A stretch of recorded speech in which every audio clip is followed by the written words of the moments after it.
জীবন বিধান 30 পারা পাক কোরআন। দুনিয়ার সকল কিরামত আল্লাহ তাআলা তার 6666 আয়াতের মধ্যে দিয়ে দিয়েছেন হযরত মাওলানা রহমাতুল্লাহ শাহ, যিনি মাত্র 7 বছর বয়সে কোরআনের হাফেজ হন।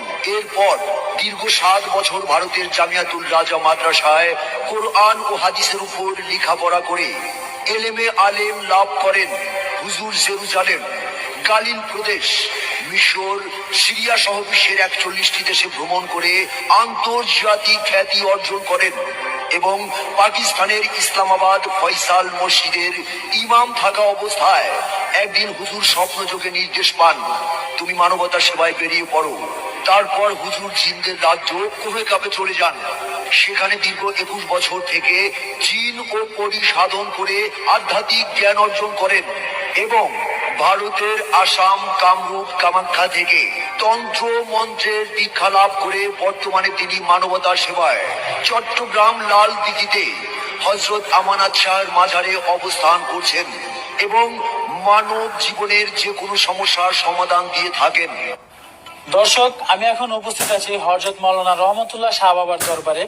আপনারা দেখতে পাচ্ছেন এখানে দুজন নব দম্পতি যারা কিনা বাবার দরবারে তদবির গ্রহণ করেছে। এখন তাদের কাছ থেকে তাদের পরিচয়টা জেনে নিই। আপনার নাম? আমার নাম মুন্না, আমি সিরাজগঞ্জ থেকে আসছি। দর্শক, আপনারা শুনলেন সিরাজগঞ্জ থেকে এসেছে আমাদের চট্টগ্রাম বাবার দরবারে। আপনার নাম?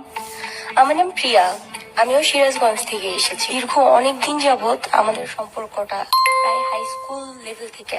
তো আমাদের ফ্যামিলি দুজনের ফ্যামিলি কেউই মেনে নিচ্ছিল না। তারপর আমিও আমার বয়ফ্রেন্ডকে নিয়ে হুজুরের দরবারে আসি। হুজুরের তাকবীর গ্রহণ করার পর পারিবারিক ভাবে আমাদের দুজনের বিয়ে হয়, আর এখন আমরা দুজনে অনেক সুখে আছি। আমি জেসমিন, আমি একজন গৃহিণী। আমরা দুজনকে ভালোবেসে পছন্দ করে বিয়ে করেছিলাম, খুব সুখী ছিলাম আমরা। হঠাৎ আমার সংসারে কি জানি হয়ে গেল। আমার হাজবেন্ডের মন বসে না সংসারে, আমার দিকে খেয়াল করে না। আমি কি করব ভেবে পাচ্ছিলাম না। হঠাৎ জানতে পারলাম যে আমার হাজবেন্ড তার অফিসে এক কলিগের সাথে অবৈধ সম্পর্ক। সে কোনোভাবেই তাকে আমি ফেরাতে পারছিলাম না। তখন আমি কি করব? হঠাৎ আমি সন্ধান পাই হযরত মাওলানা রহমতুল্লাহ শাহ বাবার। আমি ওই হুজুরের কাছে যাই এবং ওনার তদবির গ্রহণ করি এবং ওনার তদবিরের বলে আল্লাহর রহমতে আমি আমার হাজবেন্ডকে ফিরে পাই। এখন আমরা খুব ভালোভাবে সুখী শান্তিতে সংসার করছি। দর্শক, এবার আমরা হযরত রহমতুল্লাহ শাহ বাবার দরবারে তদবির গ্রহণ করে বিভিন্ন দেশে বিভিন্ন জায়গা থেকে লটারি যারা বিজয় হয়েছেন তাদের সাথে যোগাযোগ করার আমরা চেষ্টা করছি।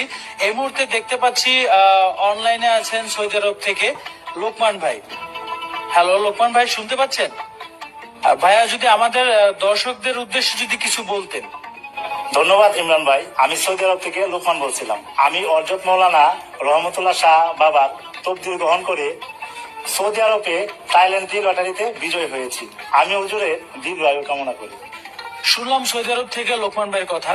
আমাদের সাথে আরো একজন যুক্ত হয়েছে দুবাই থেকে রাকিব ভাই। ধন্যবাদ ইমরান আপনাকে। আমি দুবাই থেকে রাকিব বলছিলাম। আমি হযরত মাওলানা রহমতুল্লাহ শাহ বাবার তদবির গ্রহণ করে দুবাই এয়ারপোর্ট লটারিতে বিজয়ী হয়েছি। আমি হুজুরের দীর্ঘায়ু কামনা করছি। এই মুহূর্তে আরেকজন আছে কুয়েত থেকে পাপ্পু ভাই।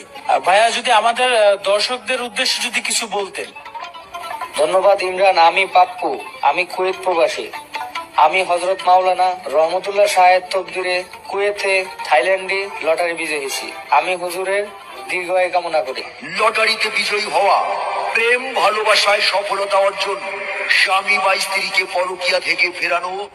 যাই হোক, আমাদের সাথে এখন যুক্ত হয়েছেন মালয়েশিয়া থেকে আরিফ হাসান ভাই। আমরা এখন তার সাথে কথা বলবো। ধন্যবাদ ইমরান ভাই, আমি মালয়েশিয়া থেকে আরিফ হাসান বলছি। আমি হযরত মাওলানা রহমতুল্লাহ শাহ বাবার দরবার থেকে তদবির গ্রহণ করে আমি মালয়েশিয়ান 60 লটারিতে বিজয় হয়েছি এবং আমি হুজুরের দীর্ঘায়ু কামনা করছি। ধন্যবাদ আরিফ ভাইকে। এই মুহূর্তে অনলাইনে আমাদের আছে ওমান থেকে জহির ভাই। ভাইয়া, যদি আমাদের দর্শকদের উদ্দেশ্যে যদি কিছু বলতেন। হ্যাঁ, ধন্যবাদ ইমরান ভাই, আমি ওমান থেকে জহির বলছিলাম। আমি হযরত মাওলানা রহমতুল্লাহ শাহ বাবার তদবির গ্রহণ করে ওমানে মার্কেটিং লটারি বিজয় হয়েছি। আমি হুজুরের দীর্ঘায়ু কামনা করি। ধন্যবাদ জহির ভাই। দর্শক, অসংখ্য কল পাচ্ছি আমরা, কিন্তু আমরা এখন লাস্ট কল রিসিভ করব, কারণ আমাদের হাতে সময় খুবই কম। এতগুলো ফোন আসছে যে আমরা রিসিভ করতে পারছি না, দুঃখিত, অনেক অনেক দুঃখিত। আমরা এখন শতাধিক কলের মধ্যে একটি কল রিসিভ করব ইউরোপ থেকে। থ্যাংক ইউ ইমরান ভাই। আমি জাকিয়া আফরোজা, আমি আমেরিকান প্রবাসী। আমি হজরত মাওলানা রহমতুল্লাহ শাহের নিকট হতে তদবির গ্রহণ করে আমি আমেরিকান মেগা মিলিয়ন লটারির বিজয়ী হয়েছি। তাই আমি হুজুরের দীর্ঘায়ু কামনা করছি। মনের মানুষকে কাছে পাওয়া, অবাধ্য সন্তানকে বাধ্য করা, চাকুরিতে প্রমোশন, কফিল বা মালিককে বাধ্য করা, পাওনা টাকা আদায় করা, নেশা থেকে মুক্তি, বিদেশ যাত্রার বাধা থেকে মুক্তি, এছাড়াও ওয়ার্ক পারমিট আকামার সমস্যা থেকে মুক্তি পাওয়ার জন্য এক্ষুনি হুজুরের সাথে যোগাযোগ করুন। হুজুর কাজের আগে কোনো পারিশ্রমিক বা হাদিয়া গ্রহণ করেন না। আপনার তদবিরে সফলতা পেলেই হুজুরের এতিমখানা, মসজিদ বা মাদ্রাসায় যথাসাধ্য সহযোগিতা করবেন।